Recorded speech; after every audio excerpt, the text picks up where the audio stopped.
Okay, welcome everybody. I'm so excited about tonight's Zoom. I cannot even wait for you guys to hear from Morgan. I've known her my time in the business as Morgan McIntyre, but she actually just got married, and so you're going to see her on here now as Morgan Martin. She has an incredible story, and I'm just so excited for her to just share her tips with you guys. I know you guys are just going to learn so much from her. Morgan, I'm trying to find you in the list. Are you able to unmute yourself? Yes. Hey, how are you? Good. How are you? Thank you so much for being on. Yeah, of course. I'm so excited. We are so excited. My team just seriously adores you, and I know everybody's just going to soak up your tips tonight. Do you want to start with just introducing yourself to everybody? Yeah, so like she said, I'm Morgan Martin now, and I still don't even say that half the time. I get my name wrong. But I did just get married, and I joined the business back in October 2014, and I was a college student, and I was super broke. Joined the business because I had awesome results from the products, and the girl that signed me up was making as much money with this business as I was as a full-time nanny. And so I was like, okay, I'm going to try it out. And I didn't think I would be successful, and I just got excited about it and caught the vision of it whenever I went Ruby, sat at ranks for long periods of times, and sat at Ruby for a year, sat at Diamond for 13 months, promoted to double, then right after that triple, and then back in October of this year I went presidential. And yeah, so this business has given us a lot of freedom that we never had before. We've been able to give back more, and just now we're building our house. We paid for our wedding in cash. So yeah, we love it works. And we are so thankful for what it's done for us. Oh my gosh, I love it so much. Okay, so I think the number one question that everyone is just dying to hear from you is, you're constantly listed as a top enroller on calls. I know for both DTs, and I know even though this isn't shouted out all the time on calls, I know I've talked to you and you mass enroll LCs too. What are you doing that you're most effectively, mass enrolling LCs, and I mean distributors too, but especially loyal customers? Okay, so the biggest thing for loyal customers is that I have my own results. And I know that not everybody needs to lose weight or wants to lose weight, and I have a lot of people on my team that are in that boat. I am not. I do want to lose weight. That is part of the journey that I've been on, and I've been able to share those testimonies and those results and progress. And if you're someone who is naturally more thin and you even want to gain weight, show those results. If you want to just stay the same size that you are but tone up, have your wrap results. If you feel like you're, great fitness wise and you just want to grow your hair out, show those results. There's a product for everybody, and if you truly believe what you're telling people whenever you say that, you should be using something yourself. So being consistent, not only in posting, but with using the products. I post every single morning that I'm drinking my keto coffee, whether it's in a post or an Insta story or both. And people come to me and ask me about the keto coffee all the time randomly because they see me posting about it every single day. So then they're finally like, okay, what is the coffee? So that's something that I do. I have my results. I post all the time, very consistent. Like I mentioned before, I do use Insta stories. That's a really great way for me to get customers. Every morning, the first thing I do when I wake up is do an Insta story. And I do some of them like throughout the day randomly too. And then I like to include my life in there so that they know who I am. And that in the middle of all these product pictures, they get to know me, and then they start to trust me. So whenever they see those pop up, they're like, okay, I'm going to reach out to this girl. I'm going to vote on her poll, whatever it may be. Let's see, I'm super personal, so whenever I talk to them, I'm using voice text. Now Instagram has voice text, which is super cool, so they can hear your excitement. So if you're just excited and in love with the products and you try to convey that, then it's going to come through, and they're going to want whatever you're excited about because they're going to wonder why the heck you're so excited about it. And then another thing I do is obviously follow-ups.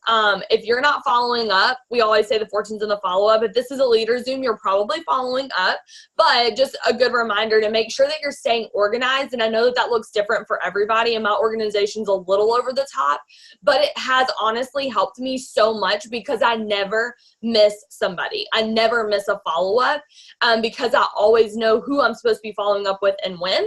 So that's a big thing. And then obviously, just making sure that I'm messaging people every single day. I don't even know how many people I message every day, but I just message my new followers and as many as I can get to that day. And yep, that's pretty much it. Nothing really special, just consistently every day doing the same thing. I love it so much because the tips you gave are things that every single person on the Zoom can do. And I love that you point out the end. It's really not anything special. You're just fiercely consistent. And it's hard to beat someone that is so consistent. And I know that's why you're always shouted out. That's just so amazing and such an incredible reminder for all of us that if we just do the simple things we know to do, we'll have the results like you have. Okay, the next question that my team had for you was, how do you train your new DTs, and like what do those beginning days look like for you? Like just getting them onboarded and off to a strong start. Yeah, so I have my distributor training saved in my notes on my phone, and I have it by bullet point. So I just send them one bullet point at a time, and the first one's just saying, you know, hey, what's your why? Don't forget, like, you need to have a strong why. If they aren't sure what it is, I'll help them navigate that, because that's what everything else flows from. So if you don't start off with that, it works though. What their why is, then it's going to be really hard for them to figure out, you know, what that they want to do with this business and all of that. So start them off with that. Then I just have them log into their eSuite, fill out their tax form, set up their auto shipment. I encourage an auto shipment. I mean, most people can run an auto shipment and you can give them creative ways to do that. So I really strongly suggest them doing that. Then I have them go and they add me on Facebook, because I usually find them on Instagram. So I add them to our team pages on Facebook. And then I have them make a list. I ask them if their friends and family are interested first, because for me, my friends and family were not. So if somebody told me to reach out to my friends and family who I knew right off the bat would never order from me, and sometimes we can be wrong, but a lot of times we can feel that out. And they did not order for me. So if those were the first people I messaged, I would have gotten discouraged.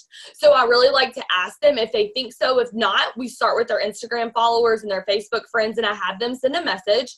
If it's their friends and family, the message is a little bit different. But honestly, it's just asking if they want to be a product model, if they'd want to try that product out with them. They're a brand new rep, they're excited, whatever. Then I have them make their first post, and their first post is just explaining why they joined the business. It's explaining what the business is and that they're so excited about it. And I have it very vague and have them add in their own wording for what the why is, so their post sounds like them. I'm not saying copy and paste this post as your first, because people are gonna be like, what? Doesn't sound like her at all, because I wrote it. She didn't write it.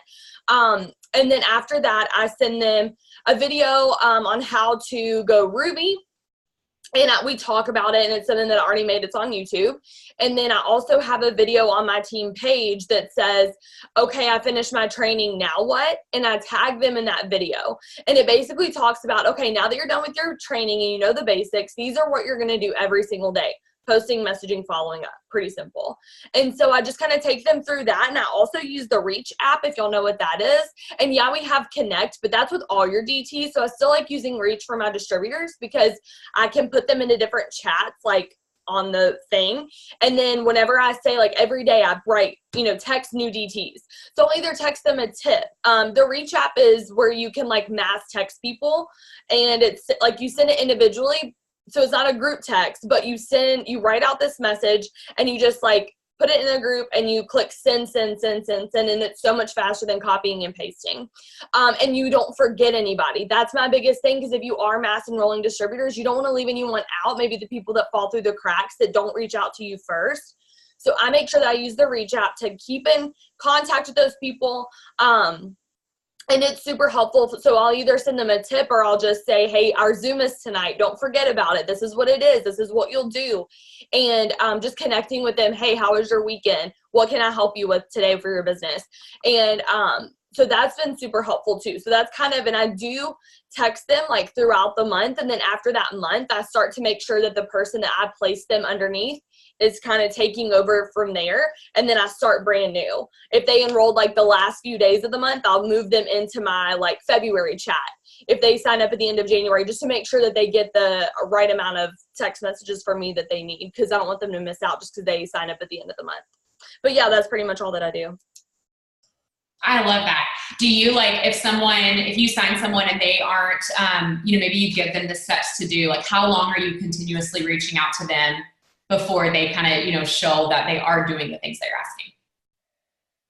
Wait, what? Say that again. Sorry. So what you were going to ask, but at the end I was like, wait, that's not what I thought. Yeah, no, I was just kind of like following up, like when you're sending stuff to your new DTs, like say like at the end of the month, you know, they're no longer part of that chat. If they're not really reaching out to you, do you have a system, or you kind of just like, do you kind of take the stance as a leader of like, if you need me, you'll come to me, or how do you handle that? Yeah, so Denise Walsh has said this before, and I really identify with this too. She's like, I'm horrible at reaching out, but I'm really great at responding. And that's very much me too. I don't think about you.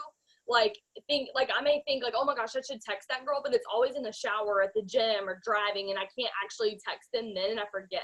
So I'm horrible about that. I'm trying to get better. But one thing that I did, and it's a tip that I learned on my team Zoom once from a guest speaker that we had, was she every Tuesday and Thursday writes down text 5 DTs, and I will randomly pick 5 distributors from my reach app that I haven't talked to in a while and say, hey, how's it going? How's your business? What can I help you with?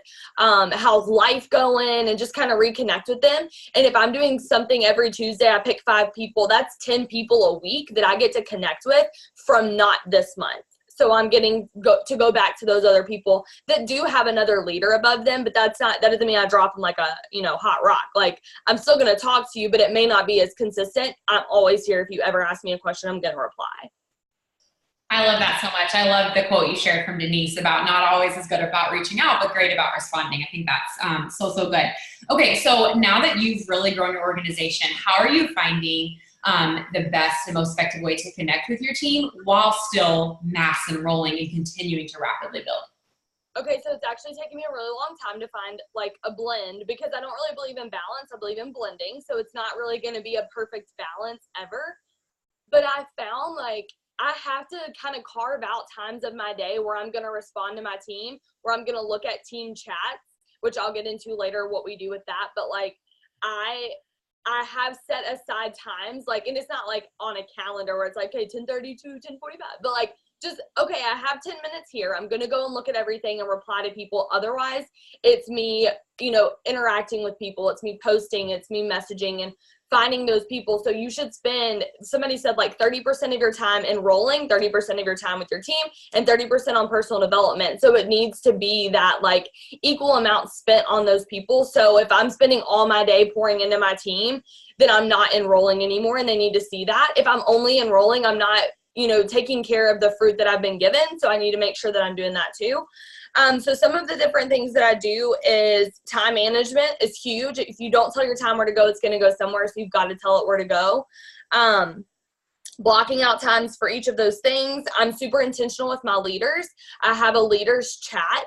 So if I kind of try to funnel the questions, and if somebody messages me that's like way in my downline, it's not that I don't care about their question. I just don't want to be their first resource every single time that they have a question.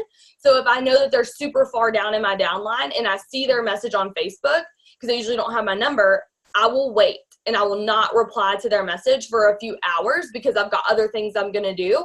I'll go back to them in a few hours and say, sorry for the late reply. Did you get your question answered?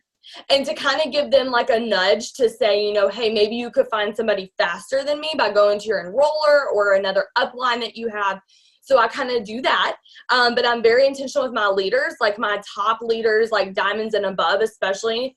And just I have them in a leadership chat. And some of them are rubies too, but just people that I want to connect with, and I get information to them and I say, hey, be sure and tell your teams this. And then they go and tell their teams this. Boom, one message and everyone was given the information. And these are people that I trust to get that information out.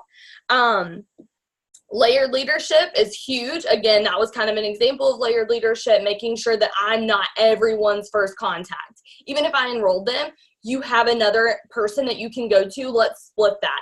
Ask me some questions, ask them some questions. And this person has a smaller team, so they're going to be on it. Like if they've got a question, they have 2 people on their team, they're on it. I am not going to be on it as much as somebody else would be. So then for my downline, because I do want to let my other people that I didn't personally enroll, people that are way down in my chart, to let them know that I care about them. So every now and then in that leadership chat, I'll say, who needs a shout out? Who do I need to talk to on your team and encourage them? They'll give me a list of names. I'll go through and I will message every person individually, a message or a voice text, something. It's not copied and pasted. It is very personal. And I tell them that I'm proud of them, encourage them, whatever it is. And so I just kind of love on my team like that. Shout outs and recognition. We do top distributor enrollers every week. Keep staying organized with my loyal customers, because we're talking a lot about distributors, but staying organized with your customers to follow up with them whenever you do sign however many a month.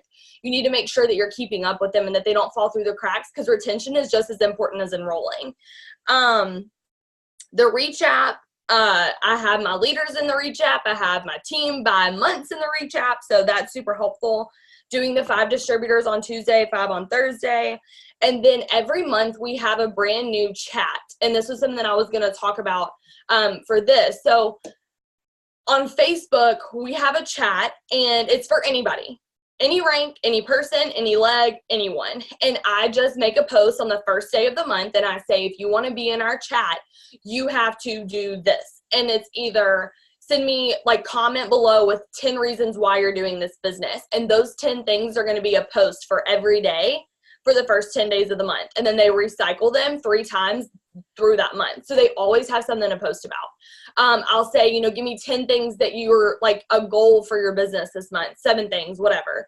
And so there's different things that they have to do to get into the chat, but there's always a new one, and they always have to re-qualify, I guess, to get into the new chat, even though it's open for anybody. All you have to do is give me 10 reasons why I want to do this. So it's very easy for people to become a part of it, but they have to make it known that they want to.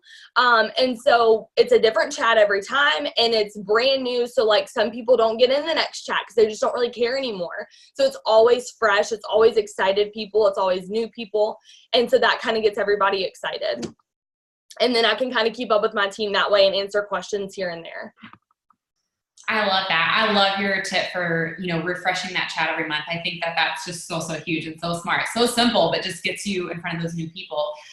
Okay. So what is your biggest tip for someone who's also on here starting young, who wants to boom quickly? We have a lot of girls that have joined recently who are 18, 19, 20, and maybe they don't feel like they can identify, as much as me as a mom of 5, but I know that, you're someone that they feel like, okay, that could totally be me. What would be your best tips for them? So, whenever I first saw this question, I was like, age doesn't matter at all. And it really doesn't, but I see what you're saying, because right after that, I was like, oh, it's because they're not a mom. It's probably because they're not married or whatever. That was me whenever I joined. I wasn't a mom. I'm still not a mom, but I wasn't married, didn't have a dog, didn't have anything. I was in school. So that was who I was then. And so I talked about being a college student. I talked about all the things that I loved back then. I talked about my jobs. I was a waitress. I sold shoes. I was a nanny. So I talked about those things, and that's what I posted about. And then now my life is very different than it was 4 years ago. And I am married. I'm a newlywed. I have a dog, and we're building a house. And so your things that you love change. So I think the biggest thing, no matter what season of life you're at, old, young, been in the business for a while, brand new, find 5 things that you love, 5, and talk about them every single week. And,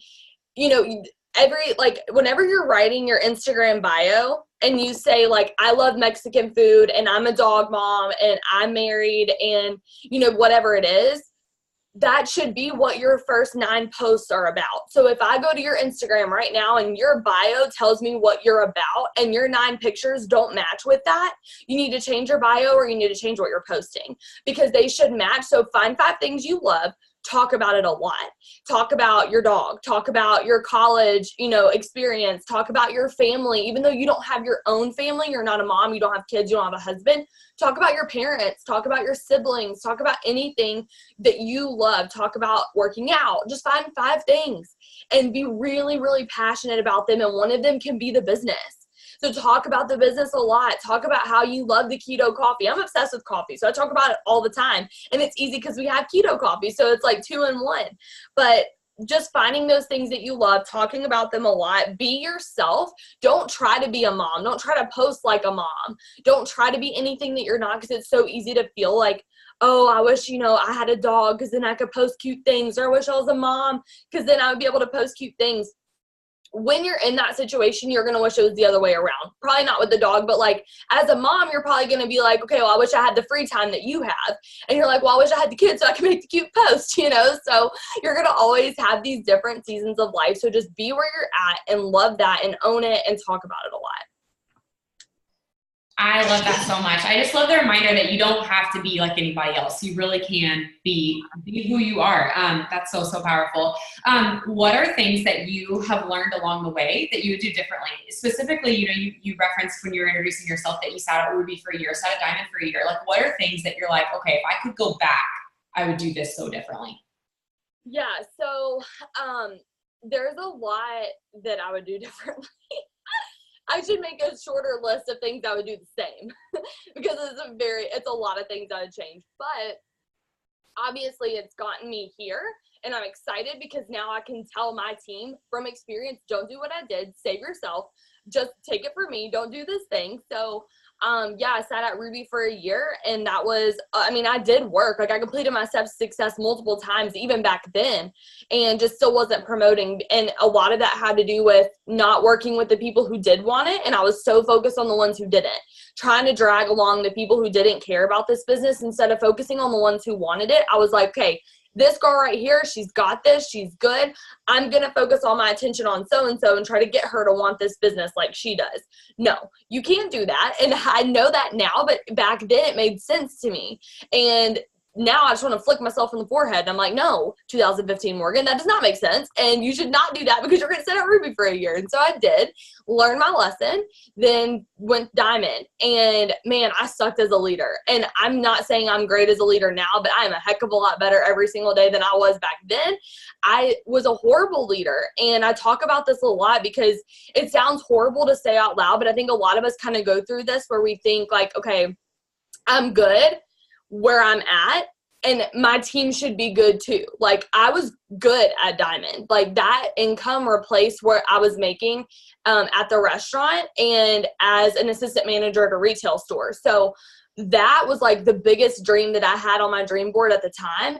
And so for me to be able to quit my jobs at 21 years old, I was like, this is as good as it's ever going to get. Like, this is amazing. So I was comfortable, got complacent. I let success be a huge, like, block in my business and an obstacle. And so I didn't look at my team and say, okay, where are you going next? What are your goals?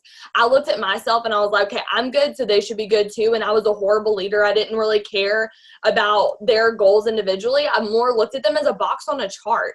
And that sounds awful, but I think a lot of us have done that in the past. And if you haven't, be careful not to do it in the future, just because it is easy to think like, okay, I only need you at 400. I'm not really going to give you as much attention as somebody I need to go Diamond because this is for my promotion, you know? So you just never know where they're going to be and where you're going to need them to be later. And besides that, they join for themselves and they're a real person. They have a real family and you should love on them the same way that you would want somebody to love on you. So that's a big thing. Let me make sure, because I wrote notes, so I wanted to make sure that I got everything. One thing was you'll never be able, somebody told me once, they're like, you're never going to be able to balance everything. It's all about blending. I think it was Pam Souter that said that, and it has totally like changed everything because I took the pressure off. I was like, okay, cool, because I suck at balancing, but I can blend. I can blend really good. So that was one thing. Focus on the ones who are working. And then another thing is, I guess, pretty much like what I said before, is just be everything to everyone and meet other people where they're at. Sometimes we get so caught up in the colors that we are, like our personal, like, oh, I'm a red, so I'm not going to be very nice to a yellow whenever they tell me that they just, you know, whatever. Like a yellow comes to you with like all of these feelings and emotions. And as a red, you're like, no thanks. Nope. No emotions, please. And you can just like get caught up in this instead of saying, okay, you're yellow, I'm not, but I'm going to channel what inner yellow I have, and I'm going to try to meet you where you're at, and I'm going to try to help you in the best way that I can for your yellow personality, because it's not about me. And same thing for greens. They're like, you know, what does this product mean and where is it derived from? And I'm like, bro, I have no idea, but I will try to help you find that because I want to know too, because that sounds cool. I don't know. So just meeting people where they're at with whatever color they are. Don't get stuck up in this like whoa, you should be more like me, because everybody brings something different to the table, and it's really, really nice to have every personality and every color and to try to, mimic some of those colors and bring out the weaknesses and try to, make those better by learning from people that aren't the color that you are. So that's a big thing too. I love that. I love the reminder that you gave. It was one of the first things you said in the answer to this question when you said not begging people to work who don't want to work, but working with the ones that want it. I think that, I know I can relate to that. And I think that everyone on here who has even just a few people on their team can relate to that. It's so easy to fall into that trap. So I love just that everyone got to hear that from you too, like work with the ones that want it. Because I think it was Cami that said on one of our top leader Zooms where she was like, you can get so much more done with like 5 people who really want to work with you as opposed to trying to pull like 100 people along. It's just so true. You kind of already like a little bit touched on this, but the last question we have for you is, what are the best tips that you picked up along the way? And, what would be your best advice to leave everyone with as we go into, this incredible season? Okay, so the biggest one is to do personal development every single day. I never really saw the value in personal development until I started to do it. And I was like, oh my gosh, yes, like you need personal development. If you're trying to pour into your team, you can't pour from an empty cup. And so what I used to do whenever I started, I used to never do personal development. Then I started to do it, but only whenever I needed to. And then Kelsey Thornton, y'all probably know who she is. She's my accountability partner. And so she would always say like, okay, if you're only doing personal development when you feel like you need it, your cup is here, and then it gets depleted and you just fill it back up every single time. Like it's empty, fill it back up, empty, fill it back up. How are you ever going to overflow if you're barely filling your cup back up every time? I was like, that's so true. So like if you want to grow yourself, you have to grow what's in the cup so that your cup can grow around it to hold all of it in. And it makes so much sense. So do it every single day, not just whenever you feel like you need it. Don't compare. Because I did for a long time. I looked at other people and I thought, this person signed up at the same time as me and promoted faster than me, and I should be here where this person is and I'm not. And I just looked around at everybody else. But the crazy thing is like, if you don't think that you're comparing whenever you're doing that, you're like, I'm not comparing, I'm just saying, like, it's a fact. Well, if you were in a room by yourself, no doors and windows, no social media, and could somehow still work this business, you would have no idea if you were promoting slowly or if your journey was slow. Why? Because slow is relative. You can't compare speed unless you have something to compare it to. You don't know how fast you're going. So if you had never looked at anybody else and seen where they had gone and how fast, then you wouldn't know that you were going fast or slow. You would just be going, right? So don't look around at everybody else. And then the very last thing that I want to leave y'all with is something that we learned at Dream Space with Denise last weekend. It was so good. If you don't know what that is, look up her stuff on YouTube. It's really good. But, and this is also something that Cami told us too at Grand Rapids Green Carpet. And they were talking about forgiving yourself for the things that you didn't do yesterday. Cami made a quote, and this is something that I've thought about every single day since then. She said, you did what you did when you knew what you knew, but now that you know better, you'll do better. And so take that and forgive yourself for whatever you did for the rest of this last month. Forgive yourself for 2018, whatever you didn't do, whatever you're mad at yourself for not doing, whatever you're beating yourself up about, your team that left, you didn't put this business as a priority, whatever it is. Forgive yourself for that, because if you can't forgive yourself, you can't move forward. All these goals that you have on your dream board are so great, but you won't achieve any of them if you can't forgive yourself and move forward, because you have to forgive yourself and love yourself to know that you're worthy of those things, and that comes first. If you don't believe you're worthy, why would you ever go out and get them? So that's what I want to leave y'all with, and I hope that all of this was helpful. Oh my goodness. Thank you so much. So much, Morgan. I love that final thing that you said about like, now that you know what you know, you can do better. I think that's something that so often that's exactly what we need to hear, just to move forward with that clean slate. So thank you so much. I know you've got your team soon, so we'll let you go, but we just appreciate you so much. Well, thank you so much for having me. This was so fun. I loved it. And I'm so excited to see y'all at conference. If you see me, come say hey. Have a good night, Morgan. We'll see you soon. Thank you. Bye. All right.